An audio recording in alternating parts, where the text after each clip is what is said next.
तो मैं रिक्वेस्ट करूंगा सीए शील उपल जी से कि सर प्लीज सेशन को स्टार्ट करें। और अगर सर इसमें ना लिख भी सकते हैं, तो अगर यहाँ पे चाहिए जरूरत नहीं पड़ेगी, हो जाएगा। ठीक है, तो sir please start the session. Hello everyone, आप सबका स्वागत है आज के इस वेबिनार एनुअल रिटर्न जीएसटीआर 9 और 9C में। आज हम डिस्कस करेंगे एनुअल रिटर्न जीएसटीआर 9 और 9C। जीएसटीआर 9 और 9C जिसका डिस्कशन आज मेन रहेगा वो रहेगा फाइनेंशियल ईयर 21 और 22 के लिए। फाइनेंशियल ईयर 21 और 22 यानी कि पीरियड फ्रॉम 1 अप्रैल 2021 टू 31 मार्च 2022 के बीच में के लिए जो आपने एनुअल रिटर्न तैयार करनी है उसका हम यहाँ पे डिस्कशन करेंगे। और हमारा मेन रहेगा जीएसटीआर 9 और फिर उसके बाद जीएसटीआर 9C। जीएसटीआर 9 और 9C को हम करेंगे, पहले हम स्टार्ट करेंगे जीएसटीआर 9। स्टार्ट कर रहे हैं सर, जीएसटीआर 9 स्टार्ट कर रहे हैं। आप सब लोग सुन पा रहे हैं? चैट बॉक्स में लिख दीजिए स्टार्ट। Yes sir. आपको ऑडियो वीडियो अगर प्रॉपर आ रही है तो आप हमें चैट बॉक्स में लिख के एक बार कंफर्म कर दीजिए। हाँ, सबने लिखा है स्टार्ट स्टार्ट। जी सर। तो जीएसटीआर 9 भरने से पहले सबसे पहले हमें ये पता होना चाहिए कि जीएसटीआर 9 किसको भरनी है। Who is required to file GSTR 9? GSTR 9 भरने के लिए सबसे पहले जरूरी है, जीएसटीआर 9 भरने के लिए हमें सेक्शन 44 पे जाना पड़ता है। और सेक्शन 44 जिन लोगों को अलाउ करता है या जिन लोगों के लिए कहता है उन्हीं को जीएसटीआर 9 भरनी है। जिन पे सेक्शन 44 नहीं लगता, they are exempt to file GSTR 9, उन्हें जीएसटीआर 9 नहीं भरनी है। सेक्शन 44 के मुताबिक every registered person other than input service distributor, person paying tax under section 51 और 52 यानी कि TDS और TCS वाले, कैजुअल टैक्स पर्सन और नॉन रेजिडेंट टैक्सेबल पर्सन, इन लोगों को जीएसटीआर 9 नहीं भरनी है। बाकी सब जो है वो जीएसटीआर 9 में कवर हो जाते हैं। फिर उसके बाद एक एग्जम्पशन दी जाती है नोटिफिकेशन के तहत, जिसमें इस साल के लिए 2 करोड़ की लिमिट रखी गई है। तो जो डीलर जिनकी टर्नओवर 2 करोड़ से ज्यादा है, केवल उन्हीं को जीएसटीआर 9 भरनी है, बाकी किसी को जीएसटीआर 9 नहीं भरनी है। अब सवाल ये उठता है कि जी मेरे तो एनुअल ड्यूरिंग द ईयर मेरे से कुछ गलती हो गई, कुछ सेल में दिखाना भूल गया, कुछ सेल मेरी रह गई, कुछ आईटीसी रिवर्सल मेरा रह गया, लेकिन मेरी टर्नओवर 2 करोड़ से नीचे है, तो क्या मुझे जीएसटीआर 9 भरनी है? तो इसका जवाब है कि जीएसटीआर 9 आपको नहीं भरनी है। लेकिन यदि आप कोई टर्नओवर दिखाना भूल गए हैं या आईटीसी रिवर्सल करना भूल गए हैं, तो वो आप डीआरसी 03 के थ्रू जाके उसे पेड करा सकते हैं और अपना अकाउंट्स क्लियर करा सकते हैं। अगर आप टैक्स लायबिलिटी कंपैरिजन शीट में जाएंगे तो आपको वहां पे जीएसटीआर 1 और जीएसटीआर 3 में जो आपने टर्नओवर डिस्क्लोज की है उसका डिफरेंस हर महीने का आता है। यदि वो डिफरेंस आपने अभी तक पेड नहीं किया है तो वहां पे एक डीआरसी 03 का बटन भी बना हुआ है, उस टैब को आप दबा के आप जो भी डिफरेंशियल टैक्स है वो पेड कर सकते हैं डीआरसी 03 के तहत, और आपको जीएसटीआर 9 भरने की जरूरत नहीं है। फिर भी आप चाहते हैं भर दीजिए तो पोर्टल आपको अलाउ कर देता है, आप भर सकते हैं। तो जीएसटीआर 9 के लिए ये क्लियर है कि जी 2 करोड़ से ऊपर वालों के लिए ही जरूरी है, बाकी के लिए जरूरी नहीं है। लेकिन पोर्टल अलाउ कर रहा है तो यदि कोई चाहता है तो भर दे, उसमें कोई दिक्कत नहीं है। जीएसटीआर 9 के बारे में हम जब बात करते हैं तो जीएसटीआर 9 की जो टर्नओवर है वो 2 करोड़ की टर्नओवर है। ये 2 करोड़ पैन इंडिया बेसिस पे है।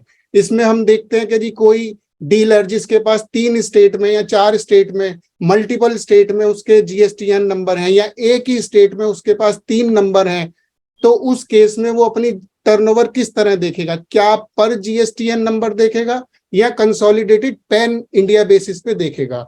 इसमें उसको पैन इंडिया बेसिस पे देखना पड़ेगा। अगर उसकी 3 स्टेट में रजिस्ट्रेशन है और तीनों स्टेट में रजिस्ट्रेशन 50-50 और 1-20 है, तो उसकी total turnover for the purpose of GSTR 9 2 crore से ऊपर हो गई है और उसको उस केस में जीएसटीआर 9 भरना पड़ेगा। अब ये जीएसटीआर 9 क्या मुझे सारी स्टेट्स के लिए भरना पड़ेगा? जी हाँ, बिल्कुल। अगर आपकी 5 स्टेट में रजिस्ट्रेशन है और किसी एक स्टेट में आपकी टर्नओवर 0 है, उस केस में भी आपको उसका GSTR 9 भरना पड़ेगा। 0 बड़ा एनुअल टर्नओवर होने के बावजूद भी आपको उस स्टेट का GSTR 9 भरना पड़ेगा। आपको जो एग्रीगेट टर्नओवर है वो टोटल पैन इंडिया बेसिस पे देखनी पड़ेगी। फिर सेक्शन 44 जो हमारे को एनुअल रिटर्न की बात करता है, तो इस एनुअल रिटर्न में GSTR 9 के अलावा एक GSTR 9C है। GSTR 9C केवल उन लोगों को भरनी है जिनकी एग्रीगेट टर्नओवर 5 करोड़ से ऊपर है। यदि कोई डीलर डिफरेंट स्टेट्स में रजिस्टर्ड है और उसकी सारी स्टेट्स की टोटल टर्नओवर मिला के 5 करोड़ से ऊपर है, तो उसे सारी स्टेट्स में 9C भी भरना पड़ेगा। यहाँ पे हम एग्रीगेट टर्नओवर कैलकुलेट करेंगे पैन इंडिया बेसिस पे, और फिर उसके बाद हम ये डिसाइड करेंगे कि जी हमें 9 या 9C एप्लीकेबल है या नहीं है। अगर पैन इंडिया बेसिस पे एग्रीगेट टर्नओवर 2 करोड़ से नीचे है तो आप पे 9 नहीं लगेगा, और 5 से नीचे है तो 9 लगेगा लेकिन 9C नहीं लगेगा, और 5 से ऊपर है तो 9 भी लगेगा और 9C भी लगेगा। अब सवाल ये है कि जी मेरी टर्नओवर 5 से तो नीचे है मगर 2 से ऊपर है, 9 आपके लिए कंपलसरी है, 9C आपको नहीं भरना। अब कोई पूछते जी मैं 9C भी भर दूं, जैसे 2 करोड़ से नीचे होती है तो कहता जी मैं 9 भी भर दूं, लेकिन इस केस में आपको 9C नहीं भरना, किसी भी हालत में नहीं भरना, 5 से नीचे है तो। ये चीज आपको ध्यान रखनी पड़ेगी 9 और 9C तैयार करते समय। अब हम आगे चलते हैं GSTR 9 के लिए। GSTR 9 जो है वो हमारा टोटल टेबुलर फॉर्म में है। इसमें हमारे पास 6 पार्ट्स हैं और 19 टेबल हैं। 6 पार्ट्स हैं और 19 टेबल हैं। अगर आप देखेंगे 6 पार्ट्स और 19 टेबल कौन कौन सी हैं, तो यहाँ हमने उसको एक फ्लो चार्ट के रूप में दिखाया है। ये रहे टोटल, नेक्स्ट 6 पार्ट्स और टोटल 19 टेबल्स हैं। पहले पार्ट्स में हमारी बेसिक इंफॉर्मेशन है। बेसिक इंफॉर्मेशन हमें क्या कहती है?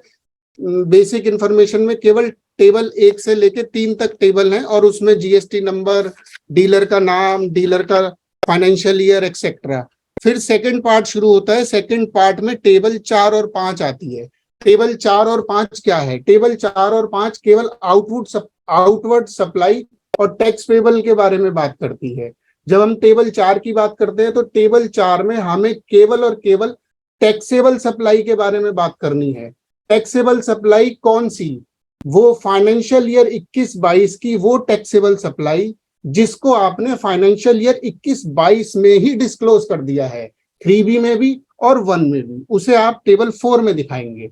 अब फिर उसके बाद आती है टेबल 5। टेबल 5 में हमारी एग्जम्प्टेड सप्लाई आती है, नॉन टैक्सेबल, जिसपे हमें टैक्स नहीं देना, नील रेटेड, एग्जम्प्टेड या export without payment of tax, ये वाली सप्लाई आती है। अब टेबल 5 की भी जब हम बात करें तो टेबल 5 में भी हमें फाइनेंशियल ईयर 21-22 की सारी GTO जो हमने फाइनेंशियल ईयर 21-22 में ही डिस्क्लोज कर दी है, यानी कि GSTR 1 में और GSTR 3B में, उसे हम टेबल 5 में दिखाएंगे। मगर कई टर्नओवर ऐसी होती हैं, अब सवाल वहां आता है जहां जब सीधा सीधा सब चल रहा है तो कोई प्रॉब्लम नहीं आती कि जी मैंने 21-22 की सारी टर्नओवर 1 में भी दिखा दी और 3B में भी दिखा दी, तब तो कोई परेशानी है ही नहीं। आपकी टेबल 4 ऑटो पॉपुलेटेड होके आएगी, आप उसको अपनी बुक्स की GTO से कंपेयर कीजिए और उसके बाद उसे फिल कर दीजिए या कंफर्म कर दीजिए। सिमिलरली टेबल 5 में भी कोई परेशानी नहीं आएगी।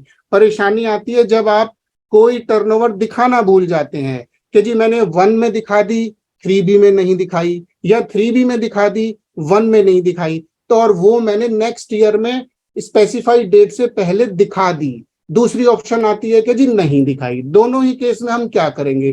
तब हमारे पास टेबल 10-11 शुरू हो जाती है। उनका रोल जब शुरू होता है जब आप टेबल 4 और 5 यानी कि एनुअल टर्नओवर जो आपने फाइनेंशियल ईयर 21-22 में नहीं दिखाई है, तब आपका टेबल 10 और 11 का रोल लाइमलाइट में आ जाता है। तब हम उनका इस्तेमाल करते हैं उन टर्नओवर को डिस्क्लोज करने के लिए जो टर्नओवर हमने फाइनेंशियल ईयर में नहीं दिखाई, चाहे 1 में नहीं दिखाई, चाहे 3B में नहीं दिखाई, चाहे दोनों ही जगह नहीं दिखाई, कहीं भी। इसका जो टैक्स पेबल है वो टेबल 9 में जाता है। टेबल 9 में आउटवर्ड टैक्सेबल सप्लाई का जो टैक्स है वो हमें टेबल 9 से मिलता है, और टेबल 9 हमारी 3B से अपडेट होती है, टैक्स पेबल और tax paid during the financial year.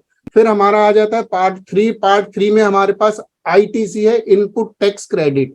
इसमें हमारी टेबल 6, 7 और 8 आती है। टेबल 6 हमारी बात करती है ITC availed during the financial year. यहाँ हम 21-22 के लिए डिस्कस कर रहे हैं, तो ITC availed during the financial year 21-22। अब यहाँ टेबल 6 में फिर वही है कि यदि मैंने अपना पूरा ITC 21-22 का 21-22 में ही क्लेम कर लिया है, अवेल कर लिया है, अवेल होता है 3B में। अगर मैंने सारा का सारा 3B में अवेल कर लिया है तो मेरी सारी इंफॉर्मेशन टेबल 6 में आ जाएगी, कोई समस्या नहीं आएगी। लेकिन कोई अवेलमेंट यदि रह गई है, कोई रिवर्सल यदि रह गया है, तो मेरी टेबल नंबर 12 और टेबल नंबर 13 पिक्चर में आती है। उसका मुझे इस्तेमाल करना पड़ता है उन ITC को डिस्क्लोज करने के लिए जो ड्यूरिंग द ईयर मैंने क्लेम या अवेल नहीं किया या रिवर्स नहीं किया। टेबल 7 रिवर्सल की बात कर रहा है, फिर वही कि जी ड्यूरिंग द ईयर सारा रिवर्स कर लिया। टेबल 8 आपका कुछ नहीं है। टेबल 8 में आपको केवल GSTR 2A से नाउ अब हम कह सकते हैं 2B से, GSTR 2A से आपकी टोटल ITC का रिकंसिलेशन है कि जो आपने ITC क्लेम किया है क्या वो आपके कॉरस्पॉन्डिंग सप्लायर ने 2A में चढ़ा दिया है या नहीं चढ़ाया है, उसका रिकंसिलेशन टेबल 8 में आता है। टेबल 9 में जब हम पहुंचते हैं तो टैक्स पेबल 10, 11, 12, 13 जो हमारी टेबल्स हैं वो टेबल्स हैं जो हमको डिस्क्लोज करना पड़ता है जब कोई चीज हमारी छूट जाती है ड्यूरिंग द ईयर, पे करने से, क्लेम कराने से या किसी भी तरह से। टेबल 14 यदि कोई हमारा टैक्स पेबल पेड करने से रह गया और उससे हमने 10 और 11 में डिस्क्लोज किया है, 10, 11, 12, 13 में, तो उस केस में हमारे पास टेबल नंबर 14 में उस टैक्स को डिस्क्लोज करना पड़ता है कि ये टैक्स है जो मेरा रह गया था, मैंने बाद में पे किया है। टेबल 15, 16 जो है वो हमारी ऑप्शनल टेबल है। 17 number table HSN summary of outward supply compulsory हो गई है करंट ईयर से। इसमें हमें ध्यान रखना है कि 5 करोड़ से नीचे के जो डीलर हैं उनको B2B सप्लाई के 4 डिजिट तक HSN कोड देने हैं। 5 करोड़ से ऊपर के जो डीलर हैं उनको 6 डिजिट तक सारी सप्लाई के HSN कोड देने हैं। Table number 18 HSN summary of inward supply optional है, और टेबल नंबर 19 लेट फीस वगैरह के लिए। ये सारी टेबल्स हैं, ये सारे पार्ट्स हैं जिनके बारे में हम डिस्कस करेंगे। ये डिस्कशन अब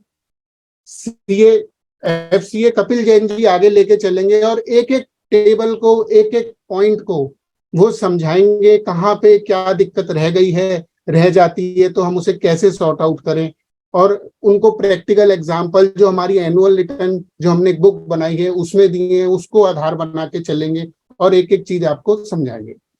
थैंक यू शिल उपल जी, आपने 10 मिनट के अंदर पूरी GSTR 9 समझा दी। ये भी अपने आप में एक बहुत बड़ी बात है। और यहाँ पर 2-3 लोगों की क्वेरीज है, पहले हम वो क्वेरीज ले लेते हैं। पहली क्वेरीज तो यह है कि ऑडियो की इशू है। तो देखिए यहाँ पर जो है ना 90 लोग जुड़े हुए हैं। 90 लोगों में से अगर 2, 3, 4, 5 लोग कहेंगे ऑडियो का इशू है तो हम उस पर ध्यान नहीं देंगे। लेकिन अगर 90 लोग में से 40 लोग कहेंगे कि ऑडियो का इशू है तब हम अपने आप पर चेक करेंगे। अगर 2-3 लोगों का इशू है तो हम ये बोलेंगे कि आप अपने लेवल पर चेक कर लो। ठीक है। अब यहाँ पर क्वेश्चनों की थोड़ी सी लाइन लगनी शुरू हो जाती है, क्योंकि हम क्या करते हैं ना, कई बार हम सुनने में ध्यान हमारा कम रहता है। हमें बस ये पता होता है कि हमारे कुछ क्वेश्चन है, उसके जवाब जिसने भी दे दिए अच्छे से वही अच्छा स्पीकर है। चाहे वो सील उपल जी दे दे, आंसर भी उन्हें पता होता है, ऑडियंस को आंसर भी पता होता है कि आंसर ये है। बस वो आंसर स्पीकर जिसने भी दे दिया, अगर शील उपल जी ने दे दिया तो वो बहुत अच्छा है, कपिल जैन ने दे दिया तो वो बहुत अच्छा नहीं। थोड़ा सा अप्रोच को चेंज करना, हमें चीजों को समझना है कि चीजें वास्तव में है क्या। जैसे मैं 1-2 क्वेश्चन लेता हूँ, जैसे कि अभी क्वेश्चन है, अभी 10 मिनट में क्वेश्चन पूछ रहे हो, पहले सेशन का मजा तो लो। ठीक है, पहले सीखो तो सही सेशन में क्या है। जैसे ये ना कंट्रोवर्सी वाला टॉपिक है सर, अब GSTR 9 बड़ा मजा आता है इसमें। जैसे आपने क्या बोला कि अगर टर्नओवर अप टू 2 करोड़ है तो आपको फाइल नहीं करनी है क्योंकि उन्होंने एग्जेम्प्टेड वर्ड लिख दिया।